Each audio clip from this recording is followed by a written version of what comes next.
سونی کی اشرفی کا سبق آموز قصہ۔ ایک بار اس قصے کو ضرور سنوے۔ کہتے ہیں کہ ایک دفعہ کہیں ایک خوشحال شخص رہتا تھا۔ اس کا ایک اکلوتا بیٹا تھا۔ ماں کے بیچا لاڈ پیار میں بگڑا ہوا بیٹا آہستہ آہستہ بڑا ہونے لگا، یہاں تک کہ جوان ہو گیا، لیکن نہ کوئی ہنر اور نہ ہی کسی کام کا تجربہ۔ اسے ایک ہی کام آتا تھا اور وہ تھا باپ سے چھپا کر ماں کے دیے ہوئے پیسوں سے کھیل کود اور مستیاں کرنا اور سڑکوں چوراہوں پر وقت گزارنا۔ اور ایک دن صبح کے وقت باپ نے اسے آواز دے کر اپنے پاس بلایا اور کہا، بیٹا اب تم بڑے ہو گئے ہو اور خیر سے جوان بھی ہو، آج سے اپنی ذات پر بھروسہ کرنا سیکھو، اپنے پسینے کو بہا کر کمائی کرو اور زندگی گزارنے کا ڈھنگ سیکھو۔ بیٹے کو باپ کی یہ بات کچھ ناگوار سی گزری۔ تقریباً احتجاج بھرے انداز میں اس نے باپ سے کہا، مجھے تو کوئی کام کرنا نہیں آتا۔ باپ نے کہا، کوئی بات نہیں، اب سیکھ لو، تم آج ہی شہر روانہ ہو جاؤ اور یاد رکھو جب تک میرے لیے ایک سونے کی اشرفی نہ کما لینا، لوٹ کر واپس نہ آنا۔ مرتا کیا نہ کرتا مصداق۔ بیٹا گھر سے جانے کے لیے دروازے کی طرف بڑھ ہی رہا تھا کہ اس کی ماں، جو یہ سب گفتگو چپ کر سن چکی تھی، بیٹے کے سامنے آ گئی۔ مٹھی میں چھپائی ہوئی اشرفیاں بیٹے کو دیتے ہوئے بولی کہ شہر چلے جاؤ، رات گئے لوٹ کر یہ اشرفی باپ کو لا کر دینا اور کہنا کہ میں نے شہر سے کما کر لایا ہوں۔ اور یہ نوجوان خوشی خوشی سے گھر سے روانہ ہو گئی۔ شام گئے لوٹ کر بیٹے نے ویسے ہی کیا جس طرح اس کی ماں نے اسے سمجھایا تھا۔ سیدھا باپ کے پاس جا کر بولا، ابا جان یہ لیجئے سونے کی اشرفی، میں نے سارا دن بہت جان لڑا کر کام کیا اور بہت ہی مشکل سے یہ اشرفی کما کر آپ کے پاس لایا ہوں۔ باپ نے اشرفی کو لے کر کافی غور سے دیکھا، پھر آتش دان میں جلتی آگ میں جنگتے ہوئے بیٹے سے کہا، نہیں برخوردار، یہ اشرفی تمہاری محنت کی کمائی نہیں ہے، تم کل سے دوبارہ کام پر جاؤ اور دیکھ لینا جب تک ایک اشرفی کما نہ لینا لوٹ کر واپس نہ آنا۔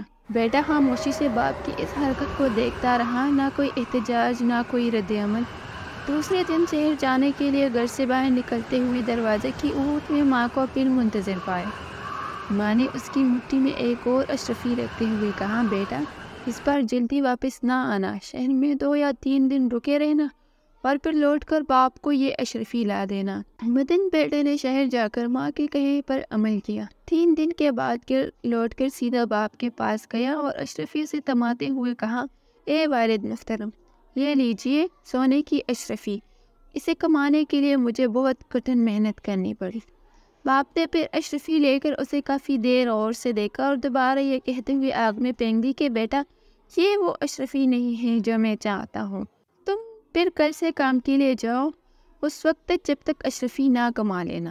اس بار بھی اپنے باپ کی اس حرکت پر بیٹا بغیر کوئی لفظ بولے خاموش رہا۔ تیسری مرتبہ یہ نوجوان اپنی ماں کے جاگنے سے پہلے ہی شہر کی طرف روانہ ہو گیا اور وہاں 1 مہینہ رہا، اور اس بار 1 مہینے کے بعد حقیقی معنوں میں محنت اور مشقت سے کما کر اشرفی کو نہایت حفاظت سے مٹھی میں دبائے مسکراتے ہوئے اپنے باپ کے پاس حاضر ہوا۔ اشرفی باپ کی طرف بڑھاتے ہوئے بولا، اے والد محترم، میں قسم کھا کر کہتا ہوں کہ اس بار یہ اشرفی میرے پسینے کی کمائی ہے، یقین کیجئے اسے کمانے کے لیے مجھے بہت محنت کرنی پڑی۔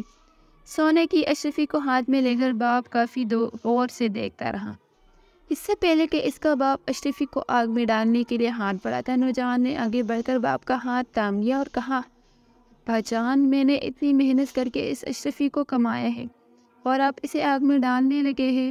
اس بار باپ ہنس دیا اور بڑھ کر بیٹے کو گلے لگاتے ہوئے کہا، بیٹا اب بنے ہو تم جوان، بے شک اشرفی تینوں محنت اور پسینے کی کمائی ہے، کیونکہ اسے ضائع ہونا تجھ سے نہیں دیکھا گیا، جبکہ اس سے پہلے میں 2 بار اشرفی آگ میں پھینک چکا ہوں، تجھے کوئی اور افسوس نہیں ہوا تھا کیونکہ وہ تیری محنت کی کمائی نہیں تھی۔ عزیز دوستو، بات تو یہ بھی سچ ہے کہ بغیر محنت اور مشقت سے چاہے آپ کو دولت کا پہاڑ ہی کیوں نہ مل جائے تو وہ زیادہ دیر ٹک کے رہتا نہیں اور نہ ہی اس کے جانے کا دکھ آپ کو ہوگا، لیکن اپنی محنت اور خون پسینے کی کمائی سے حاصل ہونے والی ایک پائی بھی اپنی قیمت کا احساس دلاتی ہے۔